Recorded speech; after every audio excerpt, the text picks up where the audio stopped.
এটা আজকে আমি বিয়ে বাড়িতে পরে যাব। এটা তাড়াতাড়ি করে সাইড করে রেখে দিই, নইলে ওই কুচুটে ননদটা দেখতে পেলে শাড়িটা নিয়ে চলে যাবে। বৌদি শোনো না, বলছি আজকে রাতে তো আমাদের একটা বিয়ে বাড়ি রয়েছে, আর আমি বিয়েতে ভাবছি একটা শাড়ি পরবো। তোমার একটা ভালো শাড়ি থাকলে দাও তো। কই, আমার কাছে তো একটাও ভালো শাড়ি নেই গো। তুমি তো নিজেই দেখেছো, বলো। বিয়ের পর তো তোমার মাই আমার সব ভালো ভালো শাড়িগুলো নিজের আলমারিতে রেখে দিয়েছে। কি বললে তুমি আমার মাকে? তুমি নিজেই আলমারিটা দেখে নাও, আমার সত্যিই কোনো ভালো শাড়ি নেই গো। ঠিক আছে, দেখছি আমি।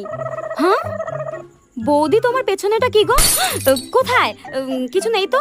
ওই তো পেছনে, ওই তো ডাইনিটার সব দিকে নজর থাকে। এইটা কি সুন্দর শাড়িটা। এটা আসলে কালকে আমার মা দিয়ে গেছিল। আরে আরে, দেখি শাড়িটা দাও দেখি। ওয়াও, শাড়িটা কি সুন্দর। আর তুমি ইচ্ছা করে লুকিয়ে রেখেছিলে না? ডাইনি, শাড়িটা দে বলে দিচ্ছি। যাই হোক, শাড়িটা আমি পরে যাবো বিয়ে বাড়িতে, তুমি অন্য কিছু পরে যাও। লুকিয়ে রাখা ভালো লাগে না। কুচিতে ননদের মনে হয় গলাটাই টিপে দিই। ডাইনি দেখি একটা।